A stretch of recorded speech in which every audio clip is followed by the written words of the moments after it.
Alors pour finir, on va voir comment on peut faire une interface qui pourrait être utile à contrôler, exemple, des rigs pour des rigs faciales. Alors pour ça, je vais y aller avec un cadre dans lequel je vais mettre un curseur. Alors je vais commencer par me mettre en vue orthographique et je vais prendre la vue frontale. Donc là en ce moment, vue frontale. Et la première chose que je vais faire, ça va être un cadre. Alors le cadre, on avait vu comment le faire. J'utilise l'outil euh, Curve Tool, donc Create Curve Tool, et je vais prendre ici le premier ici, et je vais m'assurer dans les options que je suis en mode linéaire. Donc là, c'est le cas, je suis en mode linéaire, donc parfait. Et là, je vais utiliser mon snap à la grille, donc ça va être le petit X, et 1, 2, 3, 4 et 5. Entrée, donc là j'ai fait mon cadre, et mon cadre, je vais le renommer. Cadre parfait. Alors si on veut voir ce que ça donne, parce que là avec la grille ça se mélange, je cache la grille, et là on peut voir le cadre. Alors à l'intérieur de ce cadre, je vais faire un curseur, et lui je vais le faire avec un cercle. Alors idéalement, l'orientation du cercle, ça devrait être l'axe Z, mais c'est pas grave, je vais y aller avec les options par défaut, peu importe ce qu'il va me proposer, et je ferai juste une rotation du cercle. Alors Create, Nerves Primitive, Circle, et là, mon cercle est créé. Alors si je me mets en vue de perspective, on peut voir que le cercle est à plat, et tout ce que j'ai à faire, c'est une rotation de 90 degrés. Alors j'ai sélectionné l'axe, j'appuie sur la touche J comme Jonathan, et là je tourne jusqu'à ce que j'obtienne mes 90 degrés. Donc parfait. Alors là, mon cercle, il est un petit peu grand par rapport à ce que je veux faire. Alors j'ai des choix qui pourraient être soit d'agrandir mon cadre ou de rétrécir mon cercle. Alors je vais y aller avec rendre mon cercle plus petit, ça va être plus facile comme ça. Et une fois que j'ai fait, bah, je vais le renommer. Et ça va être mon curseur. Alors curseur, alors je vais l'appeler cursor en anglais.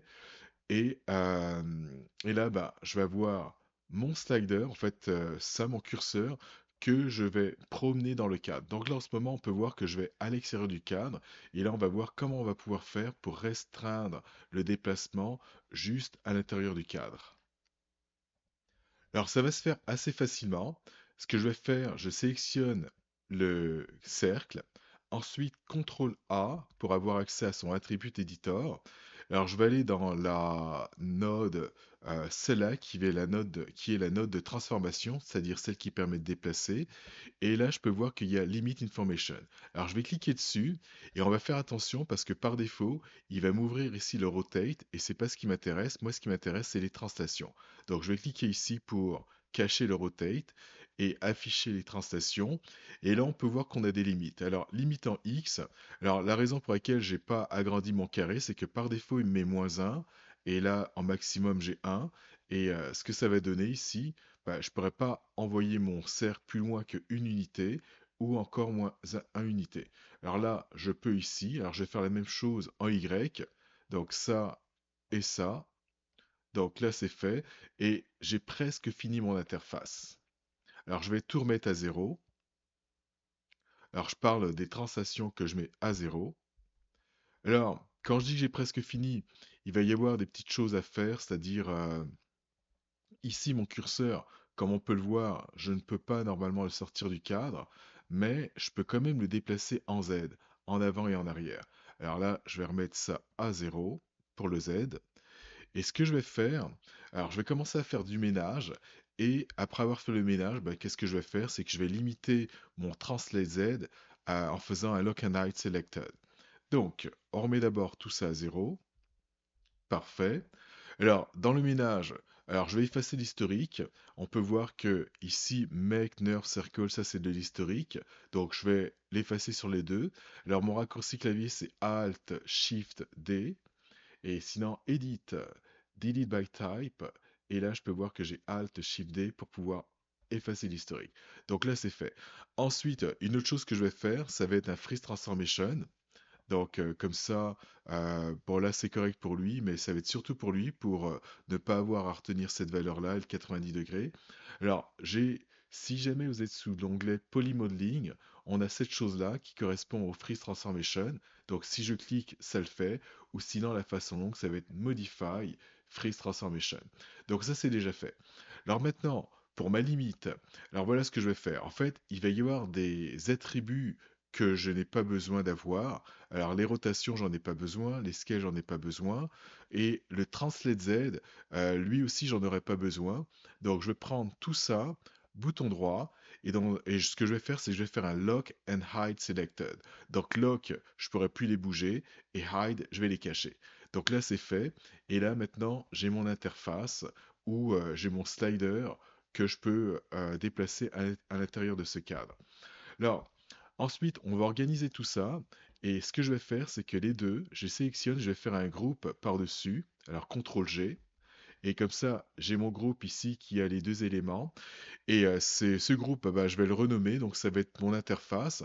Alors, admettons que c'est un slider qui va me permettre de contrôler une bouche. Alors, ce que je pourrais faire, c'est renommer ça. Et je vais l'appeler, alors, le nom de ce que je vais utiliser. Alors, mouth et underscore expression pour dire que ça va être pour des expressions. Et, euh, et à la fin, le type de node. Alors là, je vais mettre GR pour dire que c'est un groupe. Donc ça va être fait pour ça. Ensuite, alors l'animateur, lui, ce que je veux, c'est en termes de sélection, c'est qu'il sélectionne que ça, qu'il soit pas capable de sélectionner le cadre. Alors pour ça, ce que je pourrais faire, c'est prendre le cadre ici, CTRL A. Ensuite, je vais aller, alors, je peux y aller dans la shape, je vais aller dans Object Display, ensuite Drawing Override. Je les active, et le type d'affichage, plutôt que de l'avoir normal, je vais lui dire de le mettre en référence. Et là, ce que ça va faire, c'est que maintenant, je ne peux plus sélectionner mon cadre, je vais pouvoir sélectionner uniquement ce qu'il y a à l'intérieur. Alors, si jamais j'ai besoin d'autres interfaces, bah, plutôt que de devoir recommencer tout le processus, voilà ce que je pourrais faire. Je vais tout simplement faire une copie du groupe. Donc là, j'ai ça ici. Je prends le groupe qui est là, CTRL D, D comme duplicate, et ce groupe que j'ai copié, je le déplace, et là, j'ai une seconde interface. Alors, admettons que ça, je vais l'utiliser, exemple, pour des sourcils. Alors, ce que je vais faire dans ce cas-là, ça va être un petit peu particulier. Je vais faire une rotation de 45 degrés, et vous allez voir pourquoi. Alors, je parle du groupe encore qui est sélectionné. Alors, J, 45 degrés, parfait. Je vais renommer ça. Alors, je vais enlever le petit 1 à la fin, et ça va être exemple pour les sourcils. Alors, je vais appeler ça eyebrow. Donc, expression et le petit 1 à la fin qu'on enlève. Maintenant, pourquoi j'ai choisi ça? Tout simplement, Euh, en termes de contrôle, admettons que j'ai un rig bah, avec des sourcils, donc j'ai un petit bonhomme ici, et donc avec les yeux, et je vais avoir un blend shape qui va agir sur le sourcil, c'est-à-dire exemple juste celui de gauche, et qui va le monter et le descendre, d'accord? Donc ça ici, et en gros, bah, je vais contrôler, ça va monter et descendre celui de gauche. Je vais en avoir un autre ici. Alors quand je dis celui de gauche, bon, je parle de l'image, mais si on regarde ici, là, c'est son œil droit. Alors là, ça va être l'autre côté, donc ça, et je vais avoir ça ici, que je vais monter et descendre. Et ce que je vais faire, avec, exemple, un set-driven key, je vais relier le fait d'aller de ce côté-là à mon axe Y, alors je vais tout remettre à 0,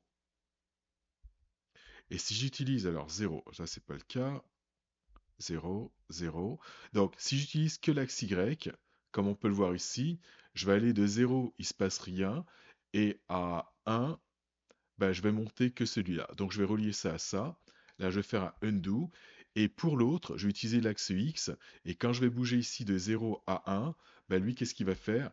Il va activer celui-là. Donc, du coup, je monte soit le côté gauche, soit le côté droit. Ou encore, ce que je pourrais faire, c'est monter les deux en même temps. Donc les deux en même temps, bah, on va regarder les valeurs ici. Donc quand je fais ça, ici c'est juste le Y. Ensuite, quand je fais ça, c'est juste le X. Et si je fais ça ici et que j'y vais directement vers le haut ici, bah, on peut voir que mon X et mon Y sont montés. Donc du coup, qu'est-ce que ça va faire? C'est que ça va monter les deux en même temps. Donc pour ce côté-là, ça peut être intéressant.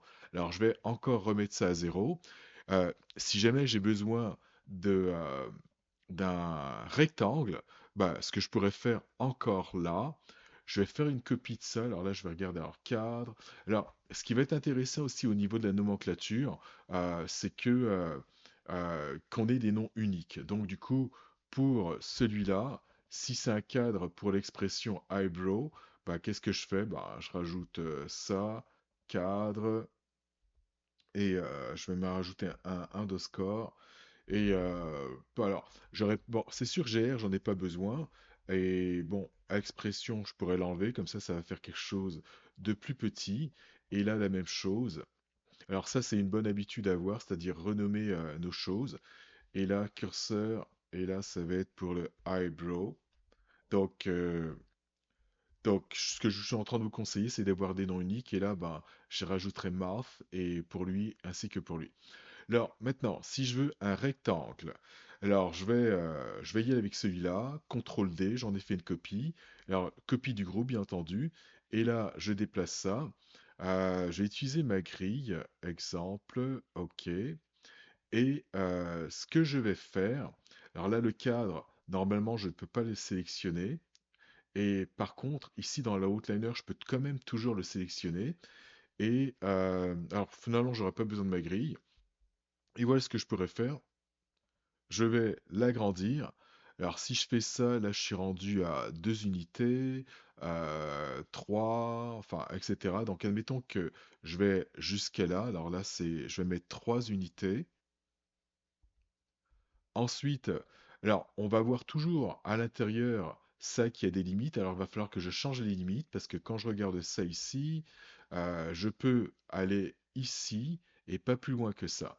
Donc du coup, CTRL A. Et je vais dans ces limites, alors je suis déjà au bon endroit, et là ça va être ma limite en X que je vais changer, et ici alors si je mets -3, et là de ce côté-là je vais mettre 3, et là j'essaye, et là parfait. Donc là j'en ai fait un autre euh, à l'horizontale, donc je pourrais juste utiliser si je veux un seul axe, et le rendre un petit peu plus petit, donc du coup je pourrais mettre exemple, alors si je veux le rendre un peu plus petit et utiliser qu'un seul axe, je vais en faire une copie pour vous montrer ça. Alors CTRL D, et là ça va être un slider 2D, donc deux positions. Il ne pourra pas monter, descendre. Et là je vais prendre ça ici. Alors donc ça va être en Y que je ne veux pas déplacer en Y. Alors je vais d'abord me mettre à 0. Parfait. Et en Y, bah, je pourrais mettre 0 ici, ainsi que là 0. Comme ça, je ne peux pas le monter. Et pour que ce soit plus intéressant, le cadre, ici, je vais le mettre un petit peu plus petit. Donc ça, et voilà. Et là, je viens de me créer un slider qui va bouger de gauche à droite uniquement. Alors, comme d'habitude, on renomme, etc. Pour avoir quelque chose de clean, je pourrais faire aussi un freeze transformation. Alors, est-ce qu'il va le faire avec le paramètre qui est lock? On va le voir. Alors, je vais essayer mon freeze. Ok. Alors là, il me dit qu'il le fait pas parce que ma translation Z, elle est lock, donc verrouillée. Donc, ce qu'il faudrait que je fasse, c'est que j'aille dans Edit, Channel Control, ça m'ouvre ça ici, et que je vais aller chercher mon TZ. Alors, TZ qui est, alors, Translate RST qui est là, que je mets là. Ensuite, je vais le débloquer, Unlock ici. Et j'ai pas fait, ok, j'ai pas fait sur la bonne chose. Désolé. Alors, en fait, c'était inutile ce que j'ai fait, c'est-à-dire le fait de unlocker ça. Alors, donc, du coup, je vais refaire un lock and hide selected. Donc, là, c'est fait. Et en fait, c'est juste le cadre. Et le cadre où je veux avoir des valeurs qui sont ben, des valeurs clean. Et ça va être au niveau de mon scale que je vais faire un freeze transformation. Alors le scale ici, alors ça c'est, je vais le mettre à, ah non, ça je vais le garder, ok.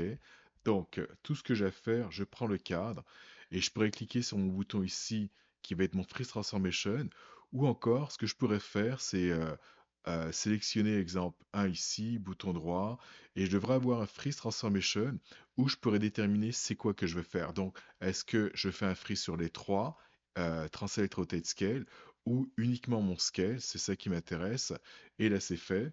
Alors je vais faire la même chose pour ce cadre-là, donc freeze, ensuite juste le scale. Dernière chose, si jamais je veux avoir un slider mais qui va être vertical, CTRL D, j'ai mon groupe, et ce groupe, j'en fais une rotation de 90 degrés. Donc là, c'est fait. Et je le déplace. Et là, normalement, je devrais avoir mon slider qui va de haut en bas, comme on peut le voir ici, lui qui va de gauche à droite. Et là, ben, j'ai mes différents sliders qui sont faits. Euh, alors, je vais encore faire une copie de tout ça, CTRL D, comme ça j'en aurai plus. Je vais tous les déplacer, et si jamais mon personnage, il est beaucoup plus grand que ce que j'ai en ce moment, donc là, on peut considérer que c'est petit, ben, ce que je pourrais faire, c'est prendre tous mes sliders, et je pourrais les agrandir. Alors, j'aurais peut-être dû le faire un à un, mais bon, pas grave. Donc, j'agrandis tout ça comme on peut le voir. Je vais cacher ma grille et là je vais les déplacer. Alors je vais en mettre un ici. Alors comme on peut le voir, j'utilise les groupes. C'est les groupes que je sélectionne pour pouvoir faire ça. Et ce qui va y avoir très intéressant avec ça, c'est que malgré le fait que j'ai changé la position des groupes, que je les ai agrandis, ben lui les limites vont toujours être correctes. Donc il va rester à l'intérieur de ça. Lui aussi il reste à l'intérieur du carré. Ainsi de suite. Ça, et le fait que j'ai mis mes cadres en référence, ce qui est intéressant, c'est que quand je fais un click and drag rapide, je ne sélectionne uniquement que les sliders et je peux les bouger tous en même temps, slider ou curseur. Alors, ça va être tout pour la création d'interfaces graphiques UI en utilisant les courbes. Et bien entendu, vous pouvez utiliser ce que vous avez vu dans les vidéos précédentes, comme agrandir l'épaisseur du cadre ou changer la couleur du curseur. Donc ça, c'est encore des choses qui s'appliquent pour rendre votre rig intéressant.